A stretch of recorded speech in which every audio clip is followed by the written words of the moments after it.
আমি doctor HM. Mezbauddin, নবজাতক, শিশু ও কিশোর সার্জারি রোগ ও শিশু ইউরোলজি বিশেষজ্ঞ ও সার্জন, সহকারী অধ্যাপক, শিশু ইউরোলজি বিভাগ, বাংলাদেশ শিশু হাসপাতাল ও ইউনেস্কো। আজ আমি এমন একটি বিষয় নিয়ে আলোচনা করব যা মা-বাবার জন্য অনেক গুরুত্বপূর্ণ, কিন্তু অনেকেই এই ব্যাপারে সঠিকভাবে অবগত না। মুসলমানি বা সুন্নতে খান, এটি আমাদের একটি ধর্মীয় দায়িত্ব, কিন্তু শিশু ব্যথা, ইনফেকশন এবং অজ্ঞানজনিত ভয়ের কারণে প্রতিটা মা বাবার জন্য একটা উদ্বেগের বিষয় হয়ে দাঁড়িয়েছে। সঠিক পদ্ধতি ও সঠিক অপারেশনের ডাক্তারের মাধ্যমে করালে এই উদ্বেগগুলি পুরোপুরি দূর করা সম্ভব।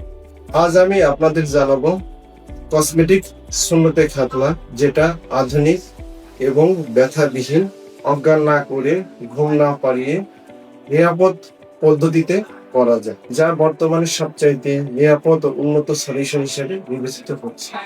এখন প্রশ্ন হলো, কেন কসমেটিক মুসলমানি বেছে নিল? উন্নত ও আধুনিক পদ্ধতি, ব্যথামুক্ত, ইনফেকশনের ঝুঁকি কম, পুরো প্রক্রিয়া অত্যন্ত নিয়ন্ত্রিতভাবে সম্পন্ন হয়। কসমেটিক সেলাই কাটার কোনো প্রয়োজন হয় না। ব্যথামুক্ত, এবং এই প্রক্রিয়াটি সম্পন্ন করার সময় বাচ্চাকে কোনো রকম অজ্ঞান করার প্রয়োজন হয় না বা ঘুম পাড়ানোর প্রয়োজন হয় না, তাই এটি অনেক নিরাপদ পদ্ধতি।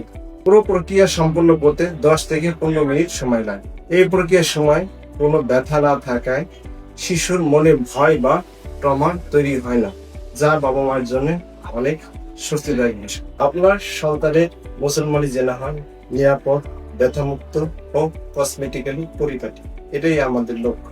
ধন্যবাদ।